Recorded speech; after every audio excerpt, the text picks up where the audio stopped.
Hello, my name is Marcus. I'm the compiler of a collection of therapy quotes entitled Psychoanalytic Self-Awareness Quotes. This is TQ 554 to 563. Therapy quote number 554.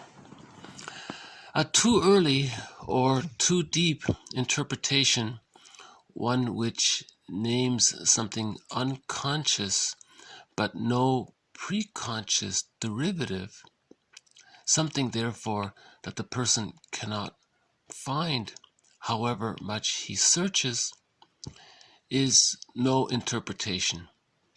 Okay, okay, so he's really emphasizing that there.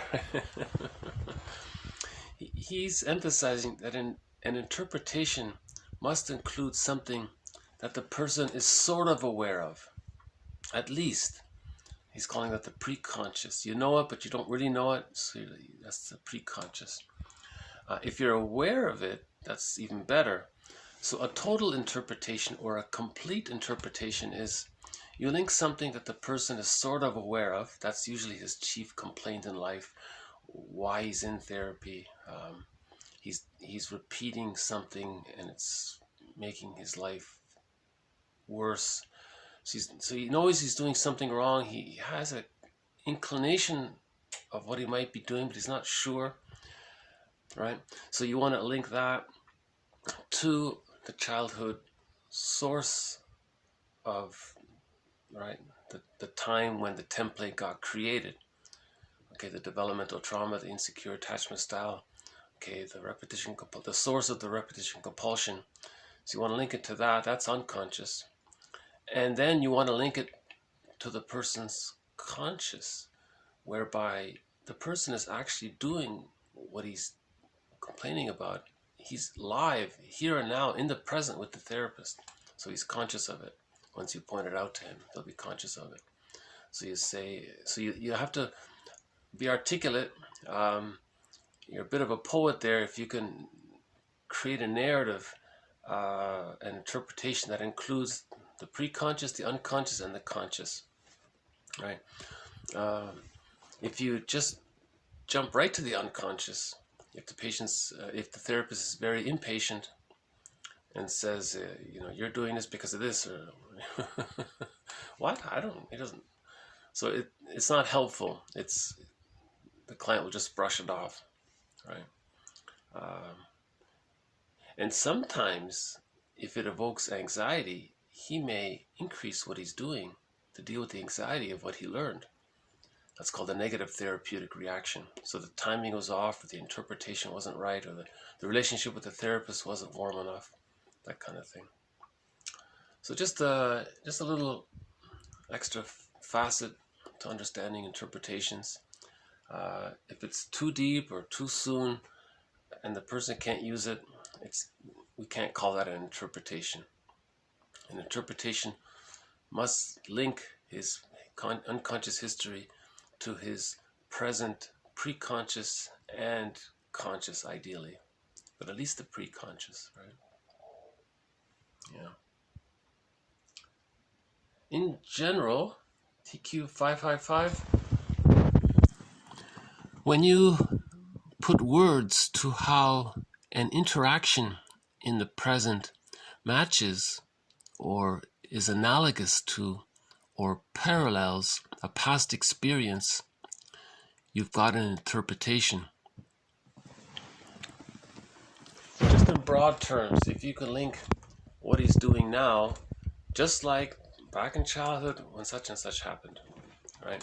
So that we can say is at least the basic interpretation. You're linking something in the present, so the person sort of knows it, or either it's preconscious or he's conscious of it, and you're linking it to the past. So this is the so-called past-present links, right? To see the repetition compulsion. Right? Okay, 556. The more the affect is frozen into an attitude, the less does the person know about it, and the more important is it to work on this first, so that later on content interpretations won't be wasted beforehand. Quote, always begin at the surface. I think what he's saying is, it's an interesting idea. The more the affect is frozen into an attitude. So if the person is expressing a certain attitude or a philosophy, that can represent some frozen emotion, that philosophy or attitude. So he's calling that on the surface. You're aware of it because he's talking about it.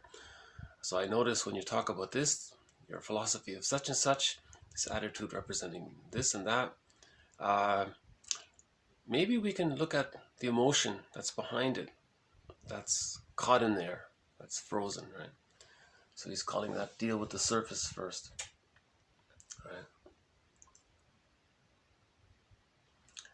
Sometimes these emotions are in the body. 557. The body bears the relational burden, identifying somatic experiences as emotions and as self and object representations. So often we say the body bears the burden, the mysterious leap from mind to body. Okay, so if the person is caught with some frozen emotion and he's not aware of it, we can see it in the body. We can see it in his philosophy, in his attitude, as in 556, or sometimes we can see the frozen affect in the body.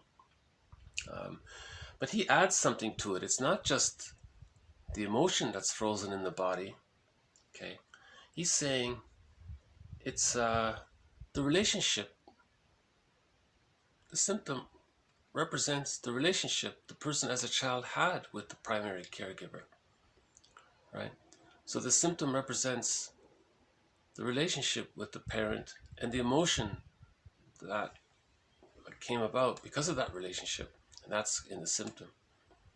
So sometimes the therapist may I think the client, if he's talking about his symptoms first, and then it'll come out as attitudes, and more information will come when he talks about his symptoms. But the therapist doesn't ask first about the symptoms.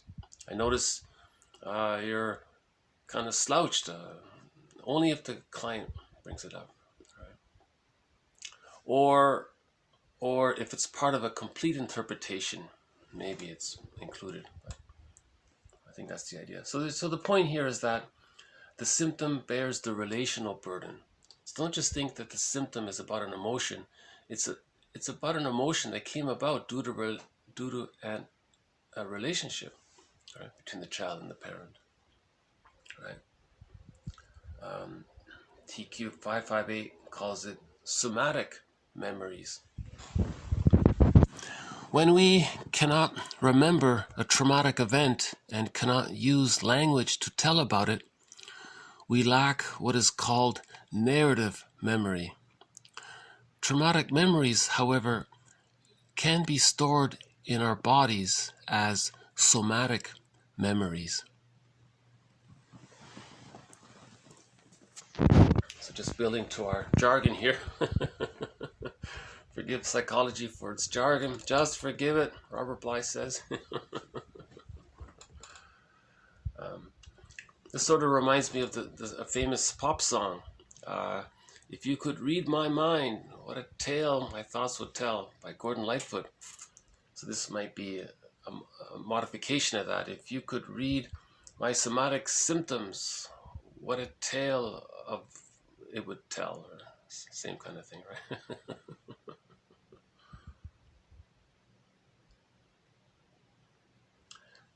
Sometimes the unconscious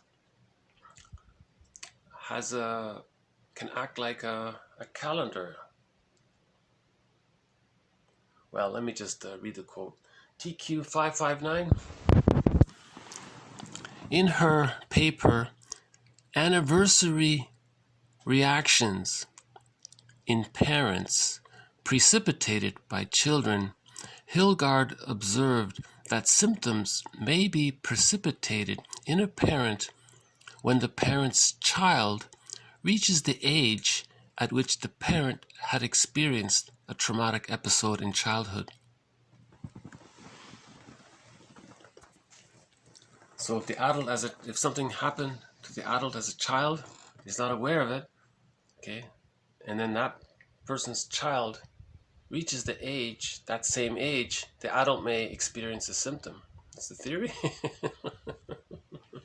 Anniversary reactions in the parents precipitated by the children.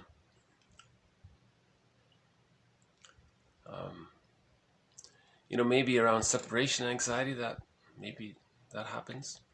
Like if the parent as a child had a lot of anxiety around graduation, leaving high school or something, and then his child is about to graduate high school, it may remind him of his unresolved feelings about when he had to leave high school.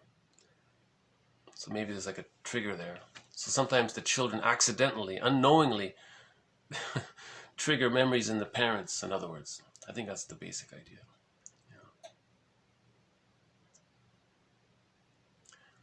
Yeah, some mothers say that. They say it's hard. Some say that they confess that it's hard for them to love their child because maybe they're unconsciously reminded of what happened to them when they were a child, that kind of thing. So there's that intergenerational trauma thing, right? That's why this stuff needs to become conscious, healing takes place when we make what is unknown known, make the unconscious conscious, right? Put simply, TQ 560. Put simply, shame comes from without, whereas guilt comes from within. Yeah, she really did put it in a simple sentence, right? So this relates to yesterday's video a little bit. So yesterday we talked a bit about the narcissistic pattern and the envy related to that, and so on. That's a defense against the shame, right? So what's the shame? The child wasn't attuned. His needs didn't get met, and that causes the shame, right? So he didn't. So he's missing. He's missing the holding interject, right? So shame comes from without having the holding interject, right? So as a defense, so that means the ambivalence towards the mother is very severe. So the splitting is still there. So remember the theory: the baby creates two images of his mother after birth, right? A frustrating, a satisfying image of the mother, and a disappointing image of the mother. And if the disappointing memories outweigh the satisfying memories, the splitting is still there. But that's not supposed to happen. Ideally, when the satisfying, loving memories outweigh the frustrating memories, the images come together to form a whole representation of the other and the self. That's called whole object relations. That starts at the age of 6 months, at the end of the symbiotic period. And then at 6 months, love and gratitude enter the psychological picture, and so on. So after 6 months, when the splits come together, between 6 months and 3 years during that time, guilt enters the picture. So guilt would be that you would feel bad. In general, someone would feel bad if they hurt someone they loved. So if the child wouldn't want to get too angry at his parents, because he loves his parents more than he hates them. So if he did he would feel that it's connected. Baby's love and hate for his mother are connected. There's a link there. He's holding the tension of the opposites. He's holding the ambivalence. His ego's strong enough to do it. But when the trauma is too great and the splitting is still there, the baby can get angry at his mother, because while he's angry at his mother, he's not angry at his loving mother. He's angry at this other person. So the child sees two people and he flips back and forth. He's not hurting the loving memory because he only sees the frustrating mother. Solani talks about this, how why people don't feel guilty, because they're only seeing the rejecting side. They're not seeing that one person holds two sides. They created two images. All right. So splitting precludes love and gratitude, guilt, and so on, right? That's why Melanie Klein's jargon is the splitting defense mechanism she calls it the paranoid schizoid position. That's her jargon for it. Because when the child creates two images of the mother, these images are extreme and they're separate and they're not connected. So you got the goddess and the demon, like in mythology, the good god and the bad god. To represent the mother, the child thinks in that way. So it's schizoidal, it's so detached from reality, right?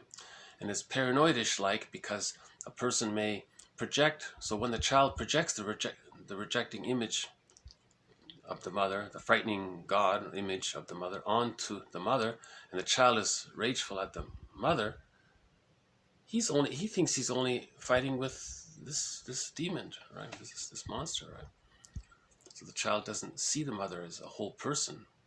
That's why the child is fighting for his life, and because he's projected the rejecting image of the mother onto the mother.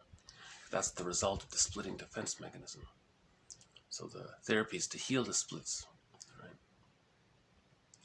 So we've had a number of videos in the past about Melanie Klein's theory of the defense mechanism of splitting. Key concept in this series, possibly the number one most important concept in this series, is the defense mechanism of splitting. Splitting precludes love and gratitude. Splitting precludes mourning. Okay. If a person doesn't mourn future losses, that can lead to stress on stress, pathological mourning, aggravated grief, complicated grief, grief gone awry, chronic sorrow, melancholia, pathological nostalgia. Okay, and that can end up to a person developing the symptoms of PTSD. It's like delayed onset of trauma, developmental trauma, and that led to, as one person said, to becoming a curmudgeon, not an elder. Okay, so he was caught in that developmental trauma early on, where the splits never came together. Splitting precludes whole object relations. And as well, that splitting precludes access to the real self and the capacities of the real self, because you're filled with hate and envy with the splitting defense mechanism. Right? Shame comes from without, and we mask over the shame, the humiliation of being misattuned by the mother with our hate and envy, and stuck there. This type of neurosis is also a petrification of an infantile conflict. Okay, so this petrification there, that's why, and then to mask that is the narcissistic pattern, because the person identifies with the aggressor, and the life force is attached with the rejecting image of the mother, and the person identifies with the rejecting image of the mother, not the literal image. It's a morphed image, it's a distorted image. So the child's life force is connected to the rejecting image of the mother. So he's very important and grand and narcissistic and entitled, and he doesn't feel guilt or shame, love or gratitude, not at all. Now, he wants to present an image, he wants to coax other people. So now he's going to adopt a variety of rationalizations. And I think 2 days ago we had a good video on rationalizations. That's the 50-minute video. That's a good one, I think, that covers many of the tactics that a person with a narcissistic pattern will use to lie to himself regarding the splitting, and to lie to others that he has this, that he's masking all this shame. Oh, hold on a sec. We got a visitor here. Got the Blue Jay. You know, I've got a new snack out. And I think what happened, I accidentally bought some bread that I'm not too keen on. So I'm going to give it to the birds.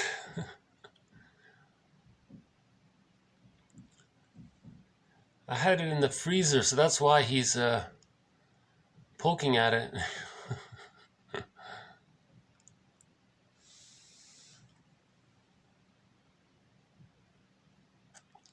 Well, it's nice to see the Blue Jay. Good morning.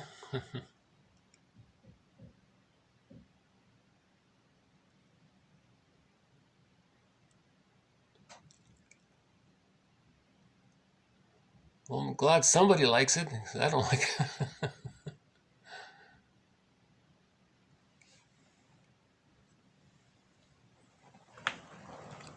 See if we can get a close up. I got a feeling he'll be back. Cute little bird, eh?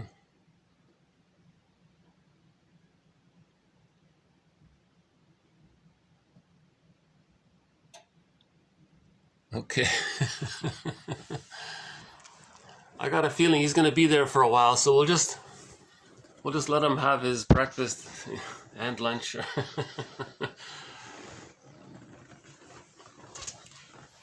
Oh, it's fun feeding the birds. He's still there? Yeah, he's still there.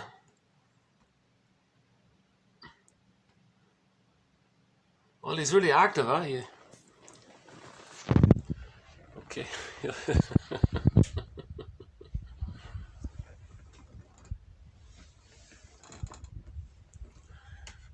So,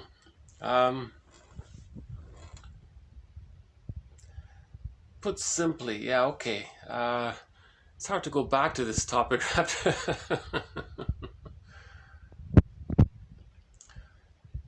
So, videos recently made talked about envy. That's the toughest, one of the toughest topics in this series is envy. So Melanie Klein's basic theory is as a defense against shame, okay, so that's why the splitting is there. The splitting is there because the frustrating memories of the mother outweigh the satisfying memories of the mother. So that causes the split. Representations of self and other. Okay.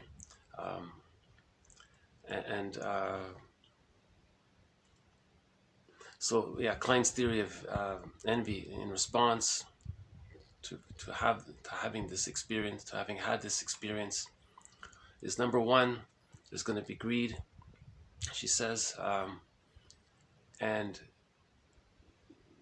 the baby's image of what he needed is the inexhaustible flow of goodness, the breast, right? So Klein says in the very beginning, the baby's just relating to the breast. Think about the guy with the fetish. So he's just relating to the breast, whatever his fetish is, right? I remember in the comedy Ally McBeal, there was a guy there. He had a certain fetish, and there's a movie called Claire's Knee, a French movie. The guy had this obsession with women's knees. See, that's part object relating. He didn't see the whole woman. He didn't care about the whole. He just wanted to touch the woman's knee or something. Or see that. So in the very, very beginning, okay, babies just relate to the parts of the mother. So the main part is the breast, of course. So the image the baby has of the breast is an inexhaustible flow of goodness. Okay, so that's a psychic representation of what he needs. Okay, he didn't get that. That's a trauma. Now when there's a trauma, there's the repetition compulsion to try to master the trauma. So how is he going to try to master the trauma? He's going to try to get what he didn't get. Okay, so that's greed. Now the repetition compulsion, repeating it and trying to get it all in, and he thinks his image is that it's something that's inexhaustible. He never knew, he was never satiated. He doesn't know what being satiated means, so he's insatiable. It's insatiable because that's the nature of the repetition compulsion gone awry. After the age of 5, no one can travel back in a time machine and change what happened to get what he needed. That's a one-time event. If he didn't get the secure attachment style, that's it. He has to do some kind of therapeutic process to heal that. You cannot just repeat the trauma and try to get it. That's like Sisyphus. And then we had the metaphor of the broken record, where the person records his developmental trauma on this L-play music record. He carries this record with him everywhere he goes, and he repeats that record in every new situation. And he's repeating the developmental trauma. He's just repeating the developmental trauma. But now as an adult, he's going to be pseudo-aggressive, Bergler would say. So here's where Bergler's theory comes in. He would be pseudo-aggressive. He's going to try to get what he didn't get. but after the age of 5, it doesn't work. The body, mind, biology, psychology, anthropology, it just doesn't happen. We grow up, and right. So so there's the greed. It's this. He's trying to take it all in, and I think one author said he's trying to take it all in, even if it means destroying it. He's going to take it all in. He has to take it all in. It's endless. He's caught in a Sisyphus. Greed is Sisyphus. Greed is an addiction now. It's repetition compulsion, and okay. And then if his greedy activities are thwarted, now the rage comes out. That's the envy. He wants to destroy the good. So he may be first greedy, and when he got all that he could, now he wants to destroy it because he doesn't want to be reminded of what he can't have. So greed means envy of the good, right? So if he can't get the good, and he can't in the repetition compulsion gone awry, he wants to destroy it.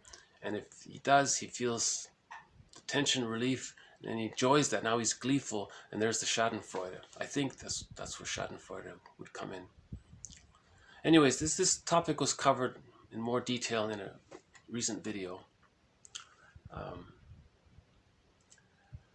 So all of that, okay, Lachkar is saying, all of that's a defense mechanism from the emptiness caused by shame. So shame comes from without getting the love the baby needed. He didn't get the secure attachment style, right? And guilt is a later on accomplishment, where the person can hold the ambivalence, and he would feel bad if he hurt someone. The child wouldn't want to, and that representation that becomes psychic structure in a person's later life. Everyone would feel bad if they hurt someone, even if you hurt anyone. So you would feel guilty. That's a natural response. Right? And the psyche is trying to bring the splits together. The psyche wants you to feel guilty if you were to hurt someone, even unintentionally, you know.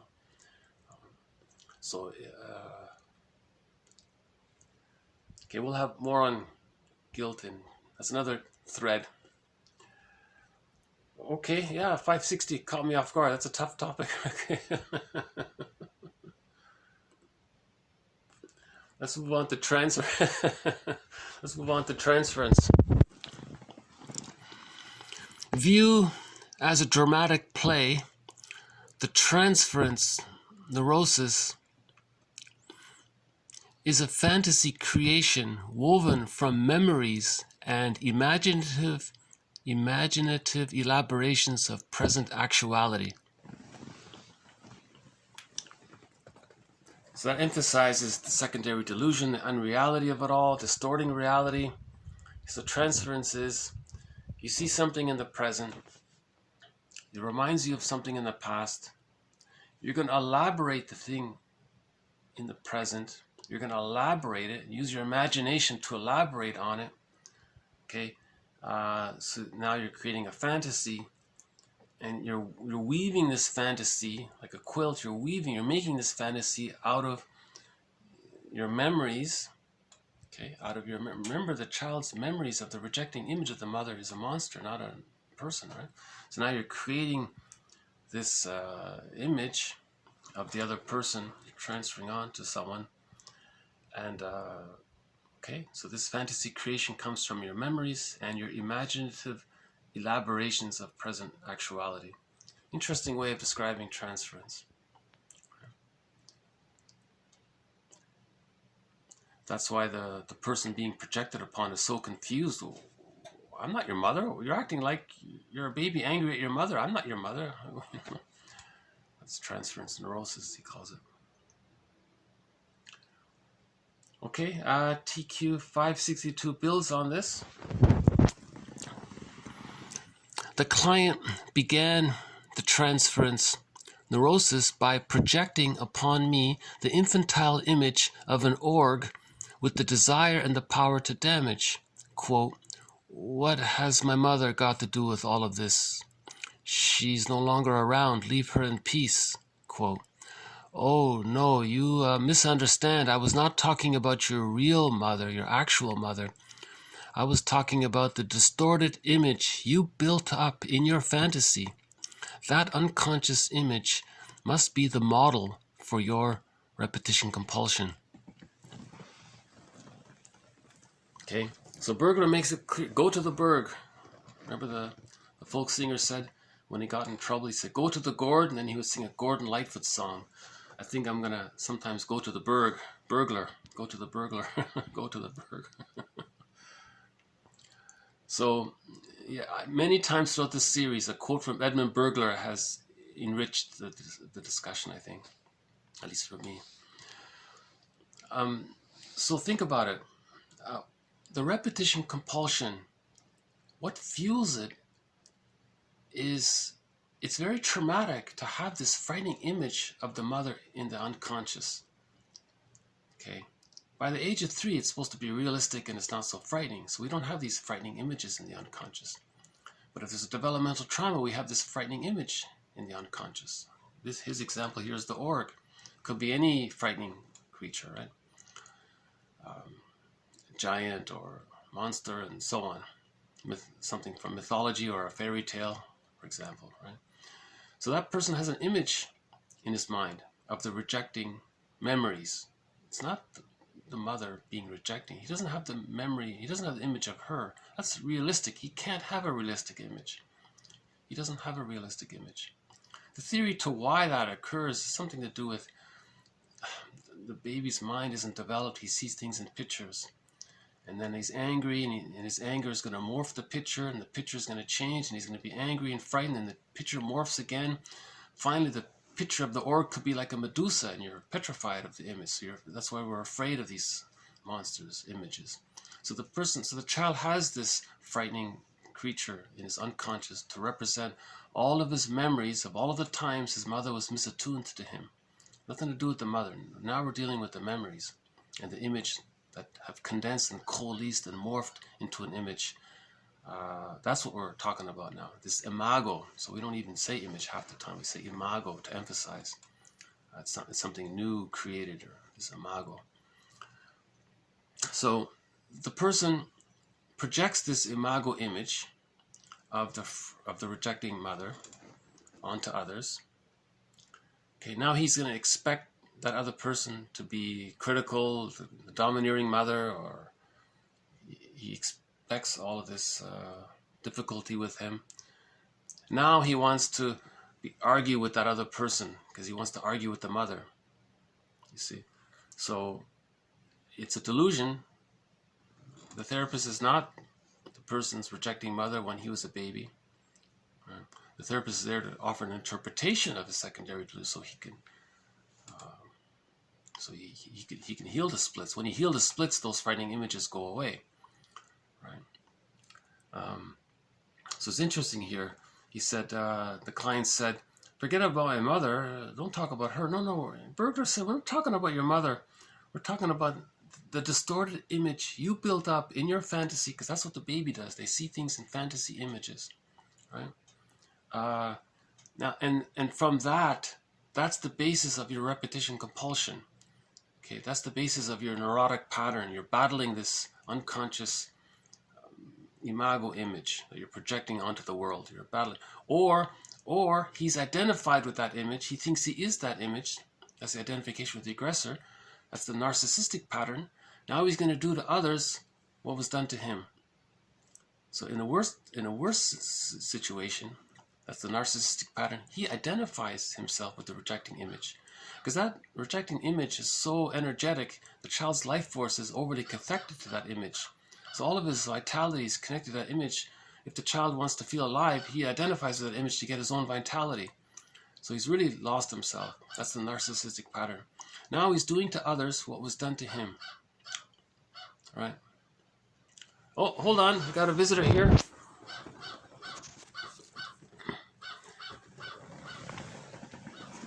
Oh. I think the crows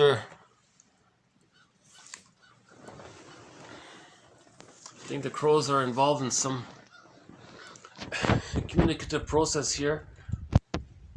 They seem to take turns. One crow will come and another one will come, and maybe they're maybe there is some kind of hierarchy going on here. Maybe the crows are saying, all right, guys, here's the order.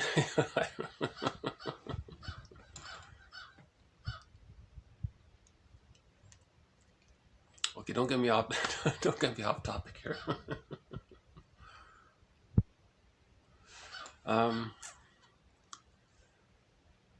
Where were we? Oh, back to the burglar's image. So the repetition compulsion.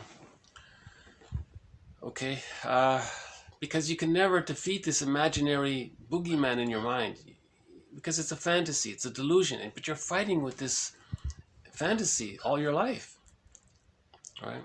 And that's the unlived life, right? So we talked about burglar's theory in the past. May I refer you to earlier videos regarding Edmund Burglar's theory.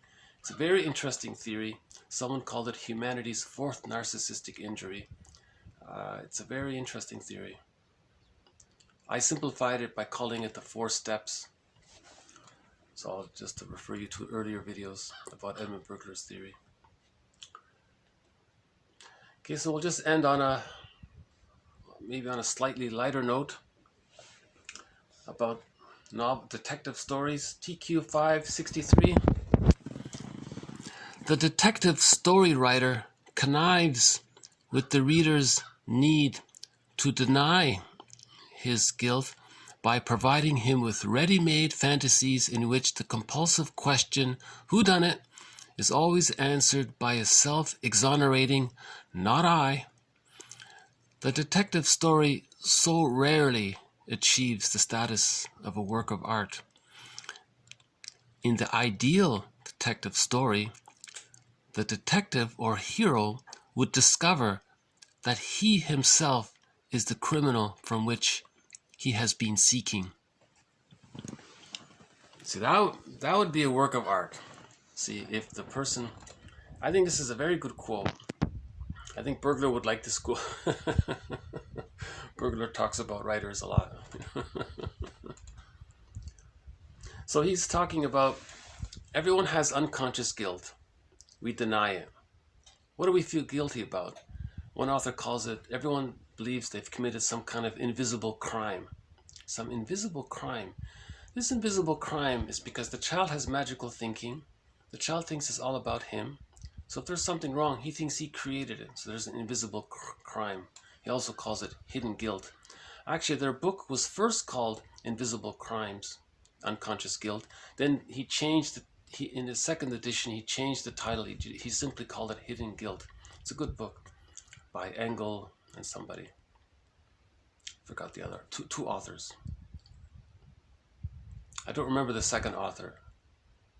Engel and somebody. Anyways, if you look up Hidden Guilt, E-N-G-E-L, it'll show up. It's just a pocket book, just like a self-help pocket book. Very good book. Okay, so everyone has this hidden guilt. Now, a novelist who writes detective stories or TV shows about detectives and all that, he's not helping you. He's just helping you with your denial of your unconscious guilt by creating a story that someone else is guilty. And you go, oh, what a relief! They were guilty, not I. He's saying. So the novel doesn't address the reader's unconscious guilt. So we're using the novel to deny that we feel unconscious guilt. So to feel unconscious guilt would be to face the developmental trauma. Because when there's developmental trauma, magical thinking is still there.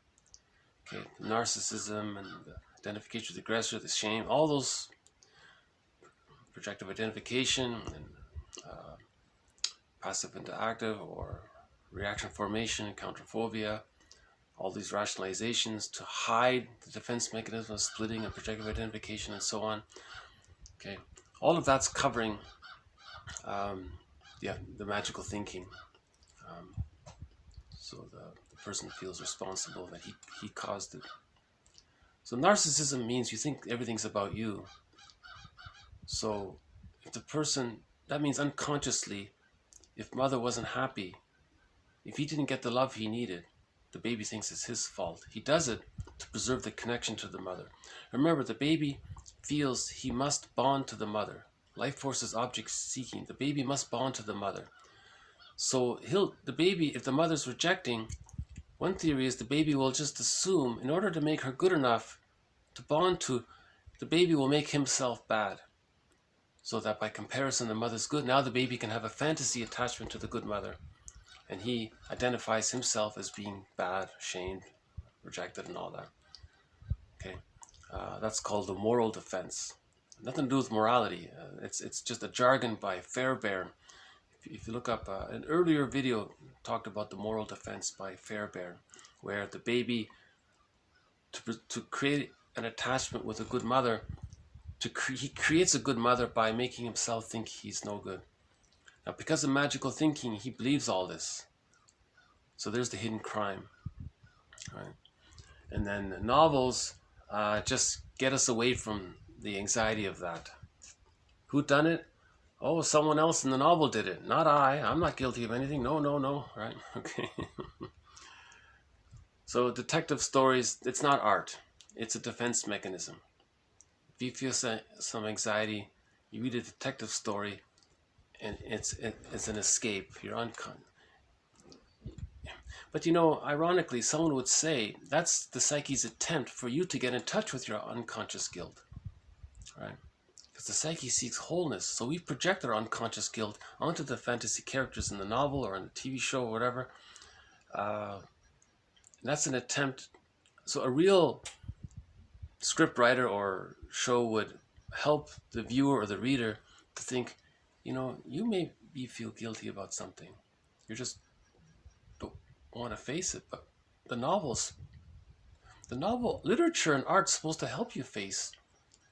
Genuine literature is therapy because it's supposed to help you face what you're denying in yourself. So he's saying here, a true, genuine detective story, a genuine detective story, they pretty much don't exist, but a genuine detective story would be where the reader discovers that the reader has unconscious guilt, that he feels guilty about something. Now that would be art. That would be art if a novel could help the reader discover that he feels unconsciously guilty, and how that came about, right? So there's the psychoanalytic point of view here.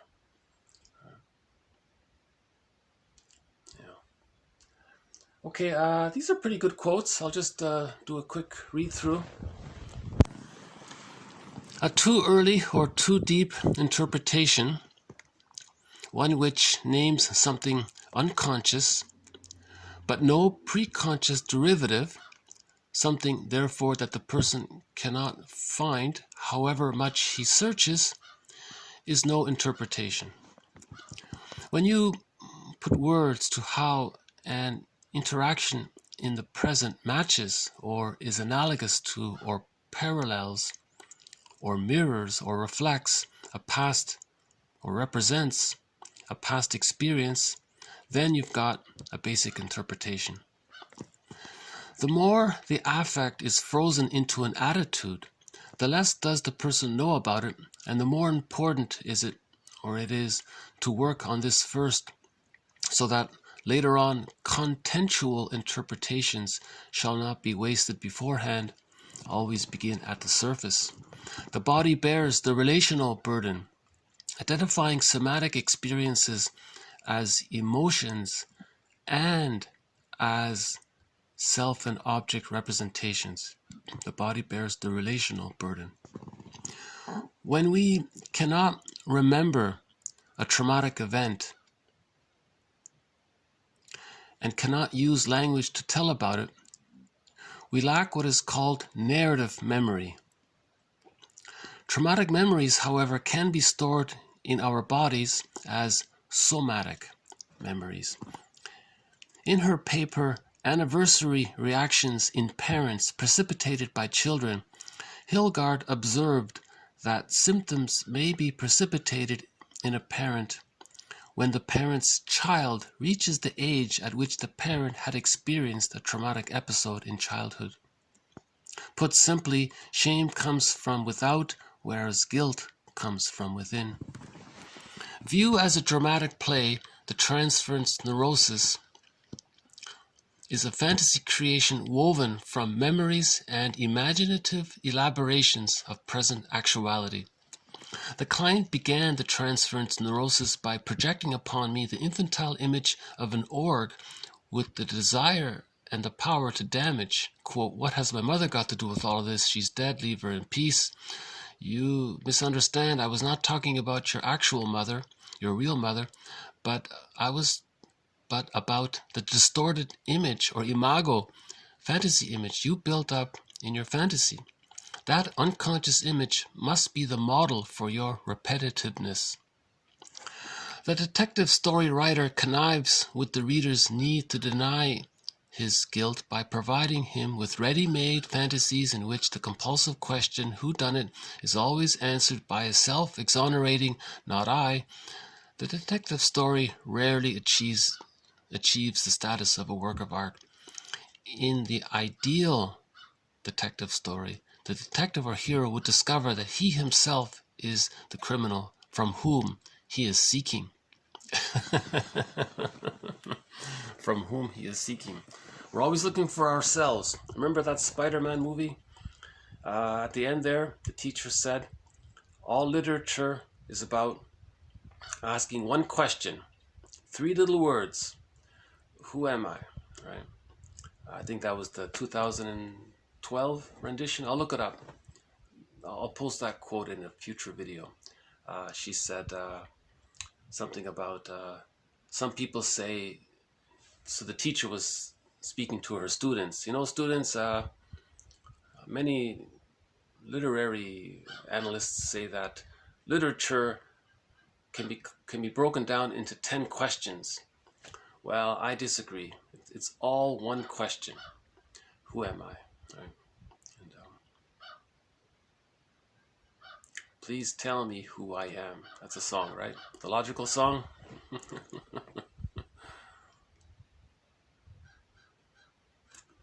Well, the Crows haven't come back yet, nor have the Blue Jays. Oh, hold on. I think we might have one here. Let's see if we can end the video with a visit by one of the birds.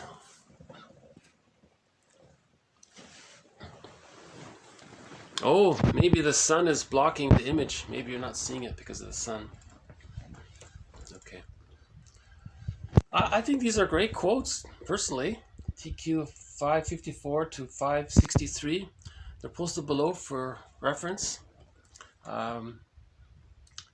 They're educational. I find these quotes very solid.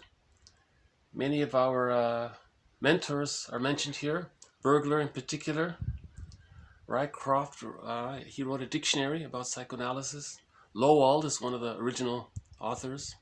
Right, Lowald. Fenichel as well. Alexander. Oh, we've got some heavy hitters here. We've got Alexander, right? Fenichel, and Rycroft, and Burglar. Grand hits the home. He'll hit the grand slam. I'm telling you, Burglar, he's the second most prolific author of psychoanalysis, and for some reason, nobody. It's sort of a mystery about it. No one really knows why schools aren't referring to him. But he's covered a lot of material, and his name comes up several times throughout this series. Yeah, Burglar says that the child, the child has a wish, and it gets refused, and he can't protest, and then he feels defeated. Now, as an adult, that pattern gets repeated, but he's going to be pseudo-aggressive, he says, because the end result is the repetition compulsion of what happened to him as a child, where he got refused. You see, that's his theory there, in a nutshell. It's explained more clearly in previous videos. No Blue Jay? Okay, so I'll just maybe next time.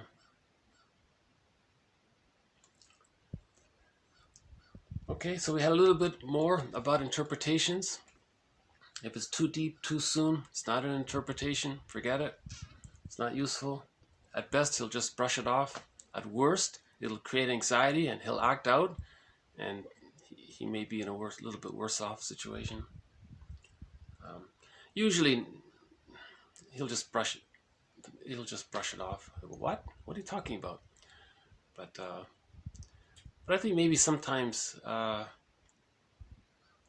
if it's a short-term therapy process, maybe the therapist has no choice. I got to leave these seeds of thought with him, and maybe in a decade he'll think about it, or maybe it'll pique his curiosity later on.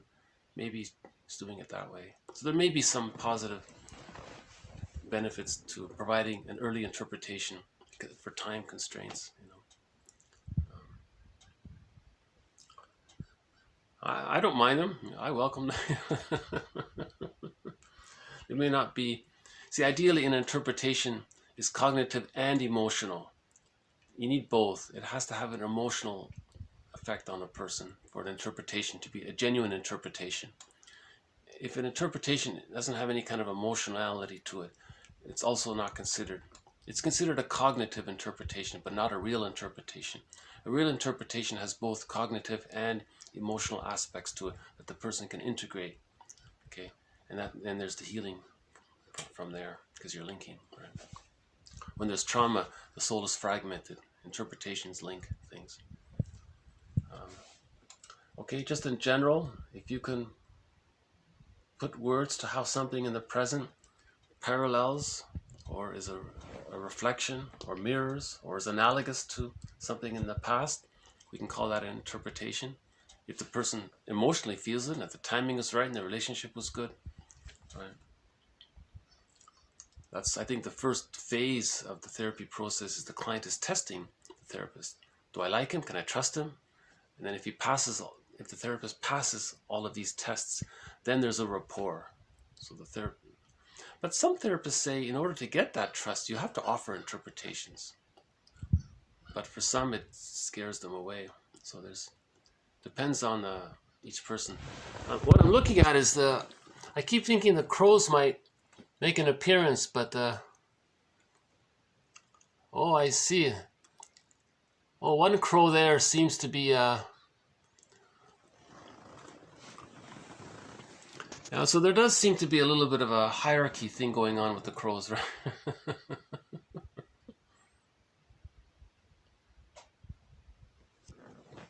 Sorry, okay. 554, 555, okay, 556. That's an interesting one. If a person has an attitude, think about a person with the narcissistic pattern. Cynicism and envious and sardonic and everything's down, a glass half empty. Okay, so what's the affect? He's angry. It's frozen. So you can maybe approach the interpretation from what he's preconscious. So at some preconscious level, he knows he's angry, or he's conscious, or he consciously knows that he's angry. So you can start there. Always start at the surface, he says. 57. Okay, a symptom is not just about the repressed emotion. The symptom represents the relationship around that emotion. Okay, so the symptom represents a relationship as well, not just the emotion. Okay, the body stores memories. We call that somatic memories. 58. 59. Anniversary reactions. So the child reaching a certain age reminds the parent of when he was at that age, and that can bring upon a symptom for that person. If it could be like a delayed onset of something. Oh, I think we got one here. Okay. Let's see if he'll make the jump.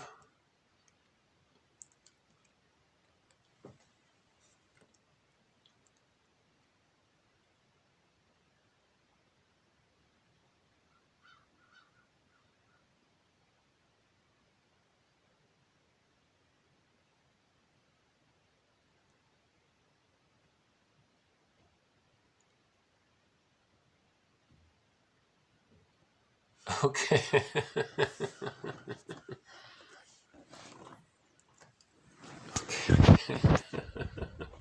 I've grown fond of these crows, to tell you the truth. Wherever I go, when I see crows, it gives me a smile a little bit.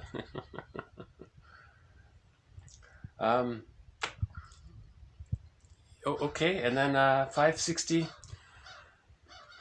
Okay, that's a big one. 561.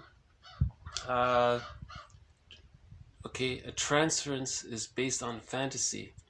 This fantasy image is woven from memories and imaginative elaborations. Okay. Okay. That bread will be gone within 5 minutes.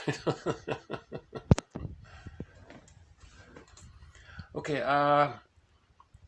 go to the burglar. Edmund Burglar explains why the repetition compulsion is so compulsive and repetitive, because the person is fighting with the boogeyman, and it's a fantasy, it's a phantom, it's an image, and you can never argue with a ghost because you're arguing with something that's not there.